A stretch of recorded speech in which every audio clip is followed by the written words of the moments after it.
Hi, this is Scott Wilkinson, host of Home Theater Geeks. In episode 104, I chat with Carlos Angulo and James Kittle about Vizio's latest TV developments. So stay tuned.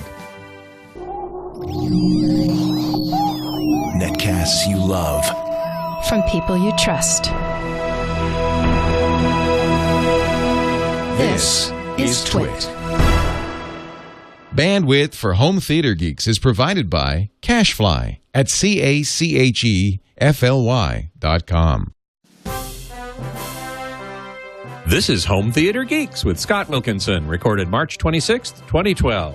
Episode 104, Vizio's Vision. This episode of Home Theater Geeks is brought to you by Netflix. Watch thousands of TV episodes and movies on your PC, Mac, or TV instantly. All streamed directly to you, saving you time, money, and hassle. For your free 30-day trial, go to netflix.com/twit.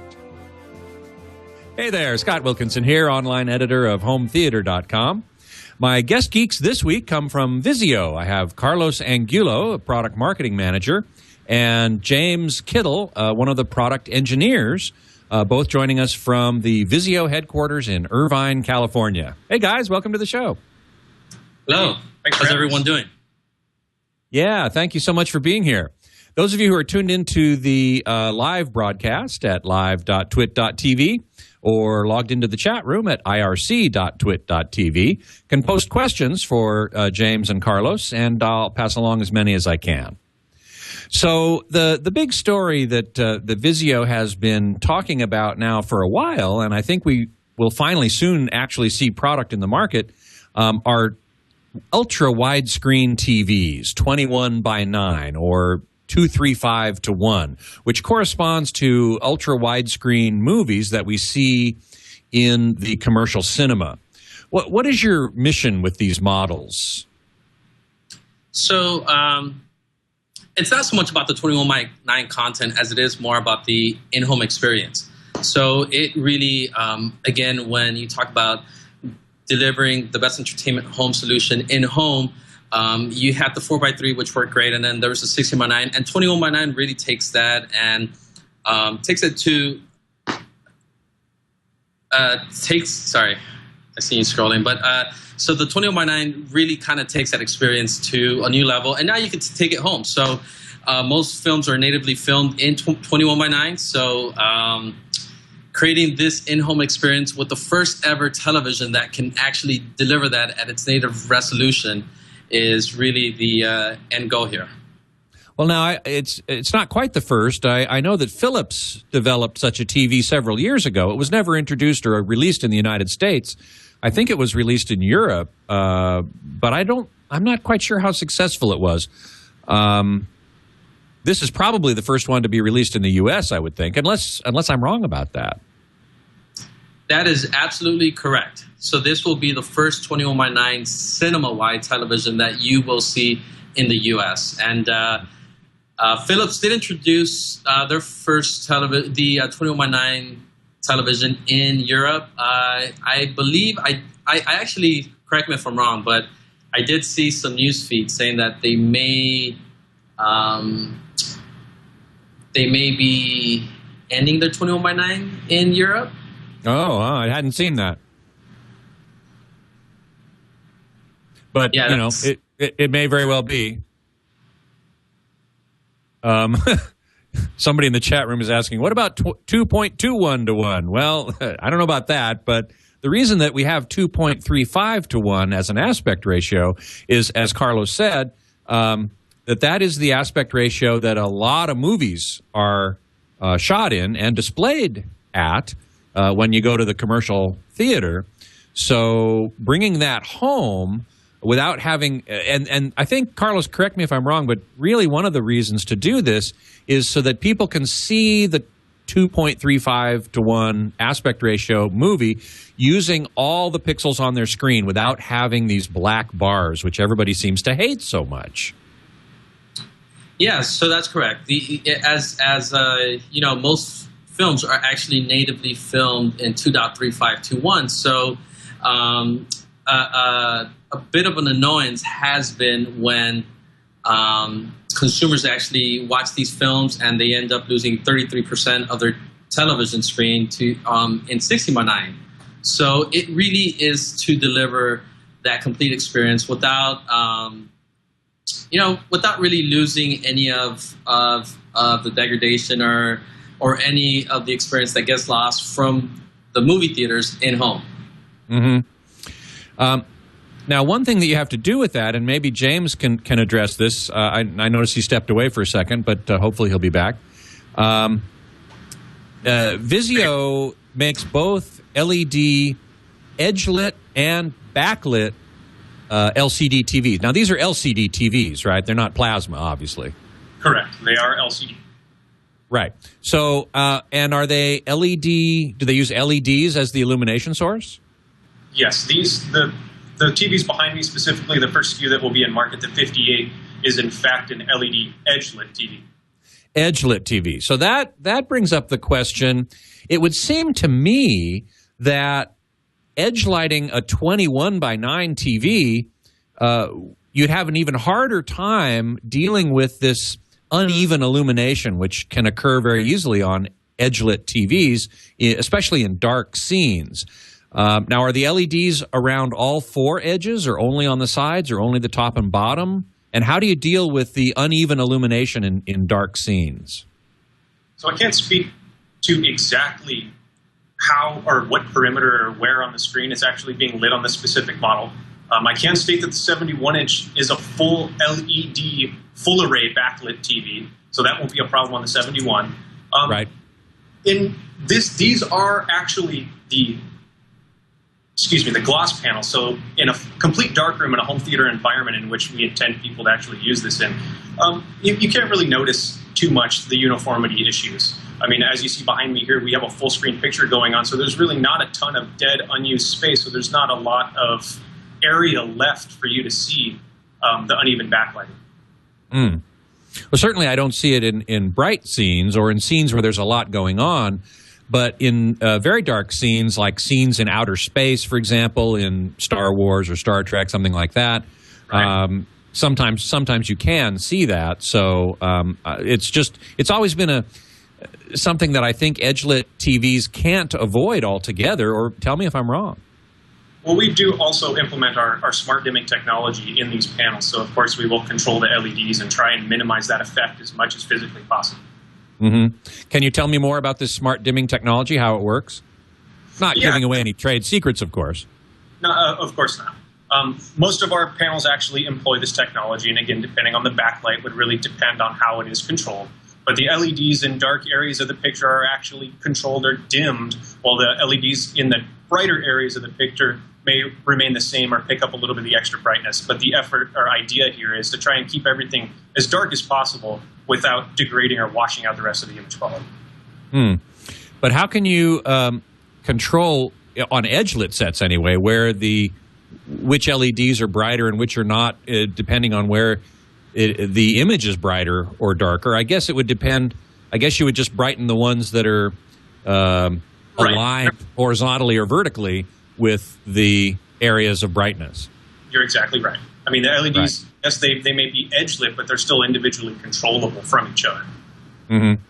And you mentioned the 58-inch is the first one to come out. The 71-inch will be backlit, whereas the 58, and I believe there's a 51, if I'm not mistaken, that will come out, and those will be edge-lit. Is that correct? It's a 50 and 58, and those are edge-lit. That's correct. Okay. And then the 71 will be backlit. And will that use local dimming? Yes, that will also use smart dimming. Smart dimming, which in the case of a backlit set is you're able to brighten and darken the LEDs behind the bright and dark portions of the image. Exactly. Now, Vizio is one of the few companies that actually offers LED backlighting with local dimming. Most of the other companies have abandoned it.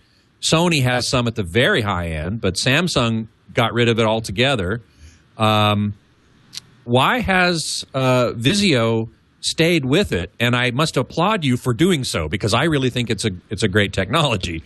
But I think most manufacturers have abandoned it because the TVs have to be a little thicker. They can't be super thin like the edge-lit ones. Why has Vizio maintained some of their models with this LED backlighting with local dimming? We feel exactly the same way that you do. We feel that it's a far superior technology, and it allows you to get, better performance out of the panel than you would otherwise. Black levels are highly important, especially for people like us who are really into video content and really love to see the content like it was supposed to be. So we've been sticking with that, at least on those models where we have the full LED backlit. We do have full array smart dimming control, and on our edge-lit models we also have that as well. Now, Amen Ra in the chat room asks, is smart dimming equal to local dimming? In the case of LED, when you have LED backlighting, I believe it is, but you also have something called smart dimming for LED edge-lit sets, right? Right. It's just a moniker that we place on the feature itself. So, smart dimming may pertain to the actual edge-lit, whereas the other term only pertains to the full array backlit models, but it's still the exact same. It's just a different name for the same technology. Right.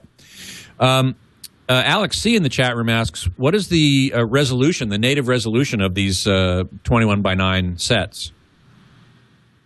These are 2160 by 1080. 2560. Excuse me, 2560. 2560 by 1080. Okay. So that brings up the question. Well, a couple of questions. One in the chat room that has been asked by a number of people, which is, how do you deal with subtitles in 16:9 movies? I mean, in 21:9 movies, some of which actually appear in the black bars. Very true. So there's multiple viewing options that are actually available on the TV. There is auto aspect, in which the aspect ratio is maintained. So you may see your black bars still there depending on your content. So your letterbox would be unaffected. There's still a normal mode as well. So we won't scale or stretch or destroy any black bars or anything like that. But of course, the disadvantage is you're no longer at full screen. So in that case, you have black bars on the side as well. Well, right. Again, there's a normal mode. So the content that we're looking at here, if we were to put this in normal, we would simply have black bars top and bottom, but it would allow us to see all of our closed caption and everything else like that in the actual content itself. Right. Right.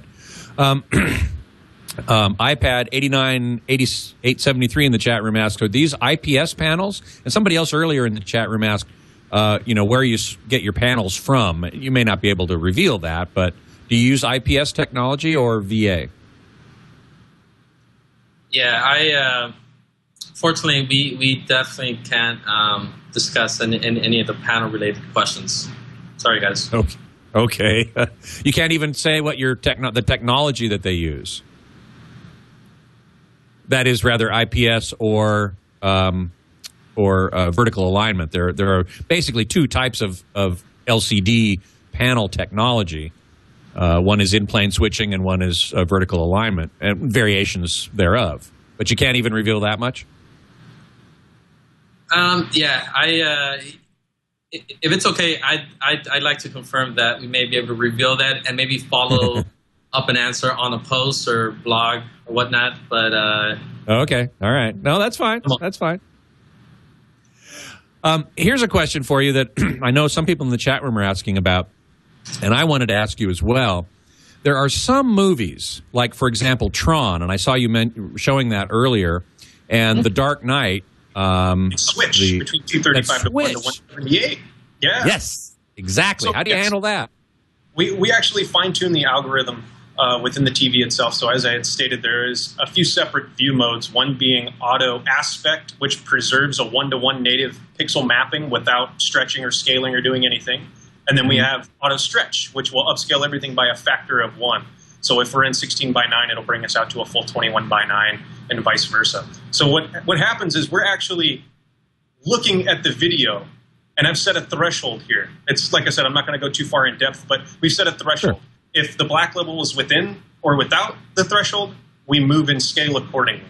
So we'll capture a couple of video frames and figure out what we need to do to the video and where the black bars are and how they moved, and then we'll augment the picture accordingly. So yes, it still does switch. You will still actively see the switch, but the idea is that we don't destroy people's faces or destroy the aspect and they suddenly turn fat. The aspect will be just move slightly. So does that mean that when it goes between 16:9 and 21:9, the height stays the same? In other words, is it a constant height situation? Can you select that as one of your display modes so that when it goes to 16:9, you see black bars on the side? And then when it goes to 21:9, it fills the screen? Or does it work some other way?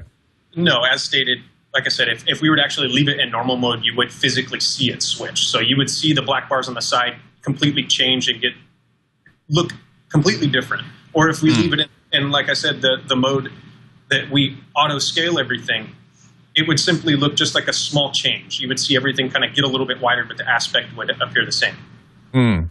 Okay.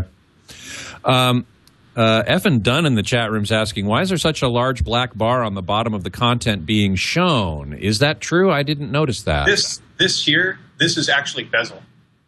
This right here is bezel. So right here, we actually have the Vizio logo. The speakers and everything are hidden behind this. So the viewable space is here and here. I gotcha. Okay. All right. Virgil in the chat room is asking about 3D. How do these 21:9 TVs handle 3D?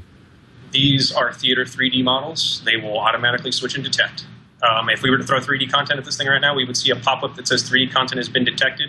Do you want to switch? If the user were to simply do nothing, then in approximately 10 seconds, the display would switch to 3D on its own. Well, this is very good news because this is a question I was going to ask. When I did I recently reviewed the M3D 650 SV, and when I sent it 3D material, that thing popped up and said, I've detected 3D material. Do you want to watch 3D? And if I did not respond, it went into 2D mode. Yeah. And I'm really hoping that the current crop of the new crop of sets automatically go into 3D mode, because when I'm sending it a 3D signal, I want it to go into 3D. I don't want to have to say yes. We agree, and that's kind of the standard that we're working towards as well. If you give a 3D panel 3D, we will display a message and then eventually go to 3D on our own. Excellent. Thank you so very much. I'm very happy to hear that. Well, I was going to ask you also about the scaling, because clearly on a Blu-ray, a 2:35:1 movie on a Blu-ray actually occupies 1920 pixels by about 817, as I recall. And then obviously you're scaling that up to 2560 by 1080. Right. Is that the same amount of scaling in horizontal and vertical? No, I think there's actually a little bit more going on here horizontally, but we maintain the same aspect ratio, like I said, a 16:9 spread all the way up through the image. So you're absolutely right. We have to scale both directions slightly, otherwise it would, we'd chop part of the image out. Yeah, exactly. And you probably can't tell me whose scaler you're using. No. I'm hitting you with all these hard questions. Sorry about that. No problem. I wanted to also talk about size considerations, and maybe Carlos, you can help us understand this. I assume you specify the size of these sets diagonally, like all other TVs at this point, right? Correct. And it seems to me less. I don't know. As screens get wider and wider and wider, the diagonal sort of almost approaches the horizontal. There is less difference between the two. I understand why manufacturers do it, because it's a larger number. But the question really is, when you go to a 21:9 or a 235 TV, and you're not always going to watch 235 material. You're going to often watch 16:9. And so in order to get a 16:9 image that's the same size as you would buy today, you need to actually get a bigger 21:9. For example, I calculated it out. To get a 50-inch diagonal 16:9 image, you'd need a 21:9 screen measuring 62 inches diagonally. So I just want to make sure people understand this, that when they're watching HD TV, for example, they're going to get actually a somewhat smaller image because you're not using the full screen. I'm really glad you're offering a 71-inch because I think that's going to be the one that's going to be most appropriate for home theater. Yeah, so that is the case, right? So when you do have some 16:9 content, it will actually either auto fit within the remaining space, or it will kind of zoom in and fill up the entire 58-inch. But something that is pretty neat, although even with 16:9, is that it does have an interactive component where I can be watching 16:9 content. And something I'll do here is I can open up my Twitter feed, and if I had 16:9 content on the screen, I can actually have a complete 16:1 image on the right side with the 1-to-1 pixel mapping. And then on the left side, I can have an interactive bar of either Facebook, Twitter. I could be following my fantasy football, sports, and checking who's up and checking my news, and really find a way to get both my 16:9 screen and browse the web at the same time. Yeah, now this is in fact what the next question next subject area I was going to get into was Vizio is big into internet apps called Vizio Internet Apps, or VIA. And the 21:9 set gives you the unique opportunity to, as you say, have the app in the unused portion of the screen next to a 16:9 image, which I think is a fabulous application. Yeah. So not only, again, this TV really includes all the bells and whistles, right? So it's not only the fact that it's a 21:9 television, it's got the 3D in it, has VIA, it's got the internet platform, has Wi-Fi, also comes with the remote that has the keyboard on there. And the whole idea is that it's not only for the interactive bar, but the fact that we do have a good pool of entertainment options, right? Like Hulu, like Vudu, like Netflix, where not only can you enjoy the interactivity on the sidebar, but really have more choices and places to pull 21:9 content from. So in this case, I can go in Vudu, and I'm not limited to my Blu-ray content. I can go ahead and stream the latest titles from Vudu and watch it in 21:9. So if you get movies from Netflix or Vudu or Hulu I guess is more TV shows, but if you get widescreen movies, you can display them full screen on these sets and not have the black bars and really have the more immersive experience. Exactly. Absolutely. And as I said earlier, we can also, 16:9 content with the view modes, as you just see behind me here, you just saw this thing go from black bars on the side out to a full screen. This is just one view mode we have while the widget dock is on screen that you see here. We can make it so this content behind it is always expanded all the way out so you don't see the black bars. But you can do that with the normal 16:9 content and the 4:3 content you have coming in through your set-top box or antenna or what have you. Boy, 4:3 content really takes up a tiny part of that screen, doesn't it? Yeah, and we can actually upscale it to 16:9 and make it look completely atrocious just for our let's see. Got a couple questions in the chat room here. Web5858 asks, do any of these Vizio TVs have a webcam for use with like Skype, for example? So these televisions do not have a webcam. Skype is a partner that we've recently introduced to our Vizio Internet Apps platform. So more and more televisions we have in the market are getting the Skype app. And we do have a Skype camera that is available on Vizio.com.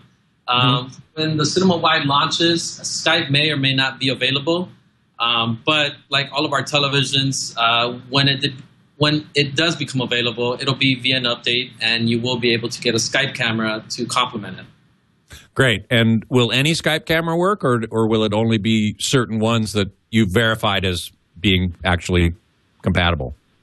So it would have to be a Vizio Skype camera. I see. Okay. Somebody in the chat room here is asking if we can see the remote. Oh, Hermes in the chat room. Can you put the remote up close to your camera? Hopefully there's enough light to see it.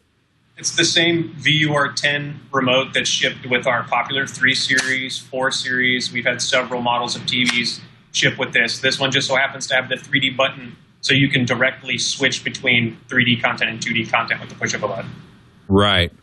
So the QWERTY keyboard slides out essentially from behind the main TV remote. Exactly right. Correct. Yeah, okay, good. What about HDMI? Beatmaster in the chat room is asking, what about HDMI audio return channel? Do your TVs support that? Yes, this device will support CEC and ARC through HDMI number 1. Great. As most TVs do, they only support it on one of their HDMI inputs, but it's clearly marked. So. Right, exactly. On most of our new models, it is clearly marked ARC through HDMI port number 1. Great, wonderful. Well, before we go on, and there's plenty to talk about still, I do want to take a moment to thank our sponsor for this episode, which is Netflix. We mentioned Netflix here earlier. I'm sure that Netflix is available on Vizio TVs, as it is on just about every other consumer electronic product on the market today. TVs, Blu-ray players, computers, of course, gaming consoles, tablets, and smartphones, from which any of these devices you can stream thousands of TV episodes and movies directly, saving you time, money, and hassle, of course, over physical media. In fact, we just heard news this week that there's one study out that claims that streaming movies will outpace physical discs this year for the first time. So that's pretty interesting. And Netflix, of course, is leading the way there. You can even start watching on one device and finish on another. And with infinitely fast streaming and convenience, which, of course, is the name of the game there. For your free 30-day trial, you can go to netflix.com/twit and start streaming immediately. Of course, most of our audience already has Netflix, as I do. But for those who don't, it's really worth doing. I've found it to be very valuable, especially for finding content, shows that aren't available on Blu-ray or that I don't have on Blu-ray or that I might not necessarily care to own but would like to see. It may very well be in Netflix's huge and growing library. So be sure to go to netflix.com/twit for your free 30-day trial. And we thank Netflix for their support of Home Theater Geeks and the TWiT network. So Bruce S. in the chat room is asking, what is the app platform? Is it Yahoo, Google? It is Yahoo on these model TVs. Okay, very good. Now, 3D. I wanted to get back to 3D for a second because Vizio has taken the approach of passive 3D glasses. Many of the other companies, Panasonic, Samsung, Sony, have opted for active glasses, whereas Vizio uses passive glasses, which basically each of the horizontal lines in the image are polarized oppositely and are directed only to one eye or the other, depending on the polarization of the glasses.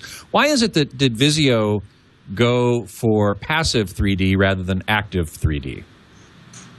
Well, active, which was introduced in 2020, it just practically failed to deliver on the consumer experience that most consumers were waiting on, right? So when you think about active and the involvement there and what it would take to actually create a practical home active solution, when you consider the experience, the bulky glasses, the cost, we felt that if we really wanted to deliver an experience that was very tangible and was very much like what a consumer has already experienced. So with passive, this is just taking a technology and experience that they've already experienced in the movie theaters and, again, taking that home, right? So for active, you're looking at anywhere between $80 to $100 to $150 per pair of glasses.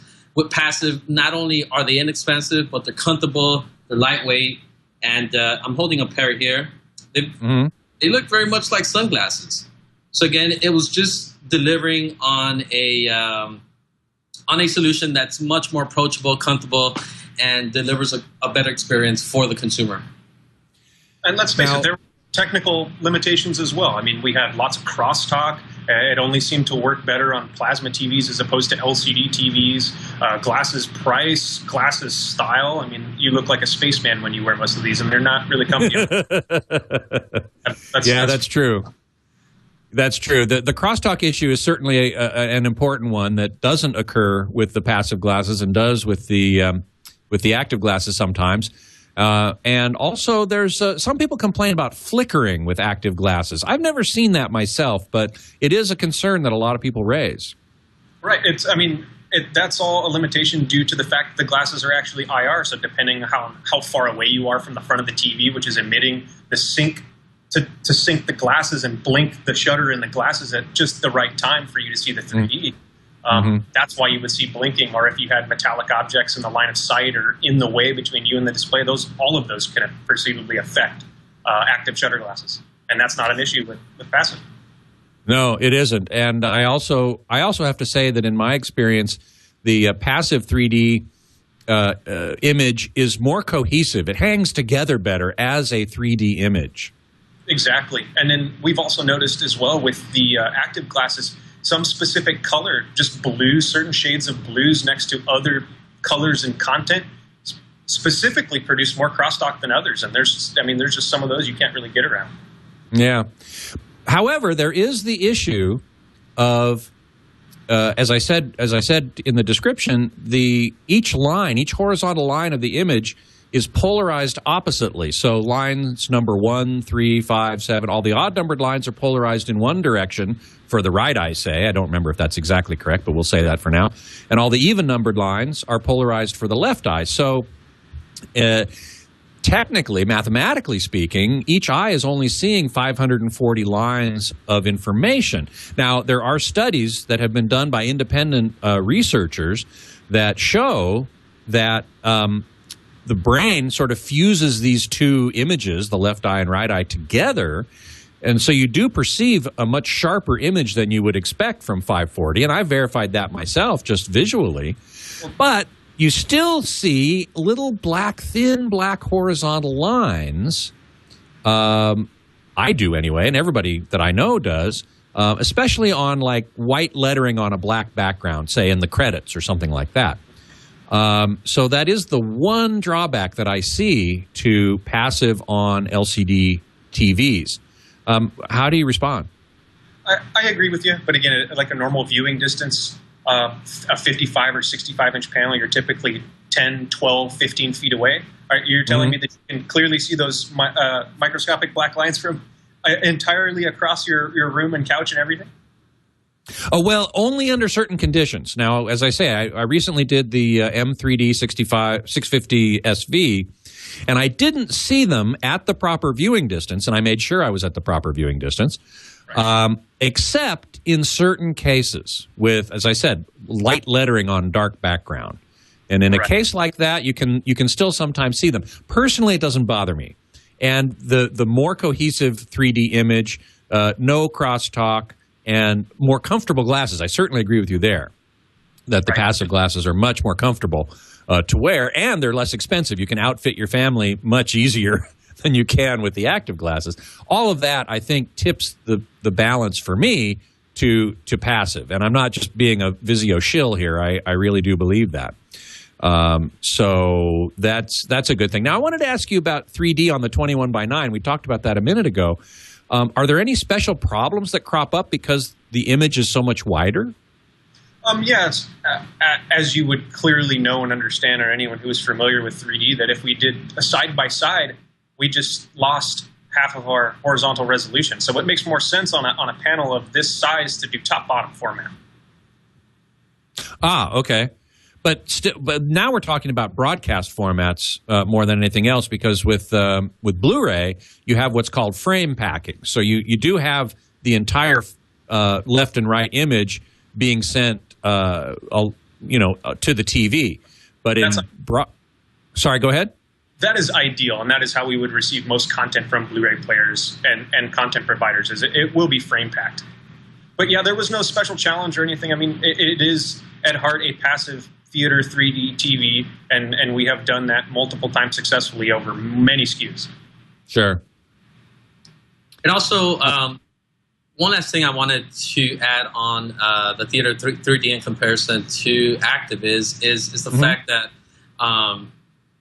it's not only more comfortable, but it's a brighter picture, right? So you're right. Them side by side, it's a brighter picture, and consumers do perceive a brighter picture with better quality. So although it is 540 lines, when you factor in the brightness, how comfortable it feels, and how fluid it feels inside your mind, where it doesn't feel like your focus is really being skewed, it really kind of makes for a complete better experience. Yes, I forgot to mention that the passive glasses do make for a brighter image as well. They allow more light to pass through them than the active glasses do, and that does make a big difference. I agree with you completely. A number of people in the chat room are asking about the future, and one of the things about the future that I wanted to ask you about is 4K. Now, Vizio has been demonstrating or showing a concept demo at CES for the last couple of years with a 4K flat panel. That is 4096 by 2160, I think. Now, I know that that's a concept demo, and you probably can't talk about any products that might actually come out with that. One of the things that I think is most exciting to me about 4K is the fact that you can now have a full 1080 lines of resolution in each eye with passive 3D. Yeah, so as it relates to the 21x9, you're probably looking at 5K by 2K, right? Of course. And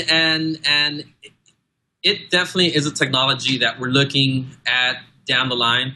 But as of right now, there's still some technology barriers that keep us from getting that technology incorporated into our products at the current date, right? So it's still something that you're probably, I would say, 2 years out from, but it is definitely a good option when you think about the cinema experience, and especially when you're talking about 3D and passive and what passive technology does to the pixels and the lines. It's definitely an option that we are looking into. Janiscu7 in the chat room is asking about controlling the Vizio TVs with mobile devices, so an app on an iPhone or something like that. Have you guys got something like that in the works? We do already have that currently on the Vizio tablet that is actually on sale at Costco right now. It does have an IR blaster in it, and it does come with the Vizio Universal Remote Control application. So you can control it through an IR blaster on that device, on the Vizio-specific device itself. I believe we are working towards our future SKUs having that ability.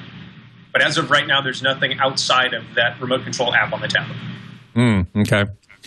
That brings up another question that I was going to ask you was Vizio has been known for a long time as a value brand of TV and Blu-ray players as well, and sound bars, and now you're coming in, you're starting to introduce things like tablets and computers, and you're really diversifying significantly.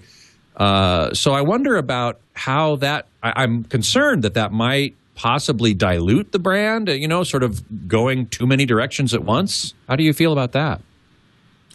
Well, if you think about every category that Vizio has gone after, it really is to complement that best experience in home. So when we introduced our tablet, it really wasn't so much about just being a tablet and being focused around the entertainment that you can get as a standalone tablet. It's really extending the TV screen into another screen within the home. So in this case, it's not only a tablet, but as James alluded to, it has an IR blaster, so you can actually use it as an advanced universal remote control. That it's not only for the Vizio devices, but it really controls every home entertainment device you have. So along with it, it also includes 3 speakers, so you can actually have stereo mode in landscape mode and in portrait mode. So again, kind of introducing new features that are not really found in some of the other traditional tablets. And when you think about our computing line, again, it really is more about the entertainment, about what you could do with it for entertainment from a media standpoint than it is about functional use. Okay. That makes more sense then, that you're really still focused on the entertainment experience and you're just providing other products to contribute to that experience. Yep. Great. What about Google TV? Getting back to the Vizio apps, I'm pretty sure that Vizio announced at CES. Am I not wrong? Am I not mistaken about that? That they announced that Google TV would be integrated into the Vizio Internet apps. Is that true? So Google TV is definitely a platform we introduced at CES, and we talked about with our Stream Player. And you'll see Google TV both launch in the form factor of a Stream Player and in our TVs and Blu-rays later this year, beginning with the Stream Player itself that you'll see in June. I'm looking forward to that streaming player. It's just a little box, right? That's just basically provides Vizio Internet apps in a separate outboard box that you can then plug into any TV, right?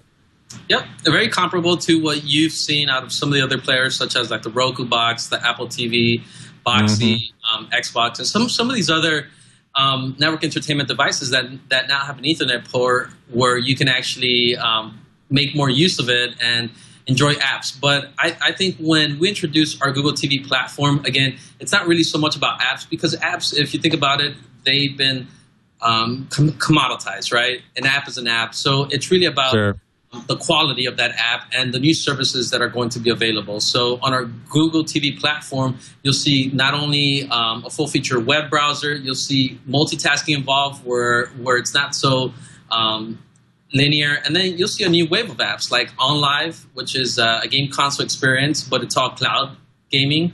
And also new services like MGO, which is a movie entertainment service, but it really has their own spin where it's an aggregator of content. So it's really a one-stop shop for all your entertainment. Well, that's certainly what Google TV was intended to be, or seemed to want to be at the beginning. And then a bunch of providers sort of said, no, you can't have our content. Has that been addressed at all? Do you know? I think Google TV definitely, the first time that they launched and with the products that they hit the market with initially, there definitely was a learning curve there, right? So nicely said. I think the challenge for them has not only been for the content, but really how do they deliver their experience, their platform, their user interface. And something that Vizio has done is that we've completely reskinned their interface and made it our own, right? So we diligently looked at their platform, which is great, but completely reskinned it and made it something to where Vizio knows how to deliver that user interface and that experience in home. So really taking their platform, reskinning it, and really reintroducing it to consumers. Well, I'm looking forward to it, definitely. Getting back to the 21:9 TVs, when are they expected to be on the market? When can people actually go buy them? So it's a bit of a good news and bad news here, right? So the good news is that I can share with you what TVs will launch first. So first you will see the 58-inch, and then you will see the 50-inch. And later on the year, you'll see the 71-inch launch. In terms of launch dates, the 58-inch will be the first one. And although it's coming soon, I really can't share with you any dates. So just stay tuned. Oh, and if go to our website, click on the Notify Me section, and enter your email. Okay. I'm waiting. Oh, and SoCal Ray Jr. asks, what will the MSRP be? Do you know? Can you reveal that yet? The MSRP I can reveal. So you will see this on our website at $34.99. So for the 58-inch. For the 58-inch. So it'll be under $3,500. Picture-in-Picture in the chat room asks, does Vizio offer any TV with picture-in-picture? That's a great question. So most of our TVs actually do have picture-in-picture, and this TV will also include it. So yes, you will see that feature. Now, as I've understood it, picture-in-picture used to be with a dual tuner inside the TV, but most TVs don't have dual tuners anymore. So the picture-in-picture would be the tuner in the TV plus some outboard source, possibly. What's the configuration in the Vizio TVs? So it really depends on the input or the content that you're trying to watch in picture-in-picture. Of course, you can't watch two TV broadcast simultaneously because, as you clearly stated, we have one tuner in the TV. But it doesn't stop us from watching something on tuner RF and something on HDMI, or something on HDMI and something on component. All of those limitations and everything are very clearly outlined in the user's manuals of every Vizio product that we have. Sure. Alex C. in the chat room asks, can you watch two 4x3 images side by side on the 235 set? Not quite sure how one would accomplish that. I mean, I guess if we did picture outside of picture with two separate sources that were 4x3. Yeah, that's really what I'm sure he means. Yeah. Again, depending on the source device and depending on the limitations of the device itself, it may be able, he can do it through component and through HDMI, but maybe not through two HDMI sources simultaneously. Right, exactly. Somebody in the chat room earlier, before we actually started the show, asked, when did Vizio get started? When was the company founded? The year the Vizio company was actually founded in 2002, and started as a small brand, and it probably wasn't until 2008 where we really kind of just really expanded. And in 2009, I believe, was the first year where we actually shipped and sold more televisions than any other manufacturer in the U.S. And in 2010, we actually launched our first television, which was a huge success, where it actually outrated by CNET standards. It was the best performing television in 2010, going up against some of the other big televisions in the market. So it was a huge. That's pretty amazing. It brings up the question, how is it that Vizio is able to offer such high value? I mean, the prices are significantly less than the competitors, and yet you're able to deliver quite good quality at a much lower price. How the heck do you do that? I think that goes back to our founders and the company's belief, right? It really is to deliver the latest technology at the best value. So we do nothing short of that. And whether it's through smart dimming and finding ways to enhance the picture quality, or finding ways to enhance the consumer experience with 3D technology that is attainable, like passive, or using our internet, our VIA platform, our Vizio Internet Apps platform, that actually not only includes the apps but Wi-Fi with the QWERTY remote, but it really is to introduce that latest edge technology and really making it attainable to a consumer. So I think the value just really drives from being very aggressive with its pricing, but at the same time trying to achieve the brand's mission and goal. I've had a number of questions in the chat room about what we can expect in the future, and I know you probably can't talk much about it, but one specific question is Vizio doing any research or work into OLED? It is something that we're looking into. So it's I can't disclose too much, but we're always evaluating the latest technology, and OLED was obviously a big splash at CES, and quite a few manufacturers showed it. So it's something that we've been looking at, and it's a matter of how we introduce that in the mass market. Right, exactly. Well, I would hope that you're looking into it, because it did make a big splash at CES. So did your booth, though. I must say, your display space over at the Win, which was quite impressive and very big. Yeah, we had I believe we won quite a few awards actually with the product showcase, and we had one award that came in for our booth, where although we weren't on the floor, we were nominated for one of the top 5 best booths of CES. Yeah, so that was very attractive. Yeah, it was very attractive. So congratulations on that, and congratulations on having such a great line of products. And this 21 by 9, We're waiting for one here at hometheater.com to review, so we're chomping at the bit. We want to see it. Of course. And you'll be hearing news fairly soon. Just stay tuned and go to our website, Vizio.com, if you want to get some more information on the Cinema Wide. Great. Thank you so much, Carlos Angulo and James Kittle, for being here on the show. Sure appreciate your time to explain to us about Vizio's TVs and what the technology is behind them, and a little bit of a peek at what we might see in the future. Thanks so much. No problem. Thanks for having us. Thanks for having us. Yeah. You bet.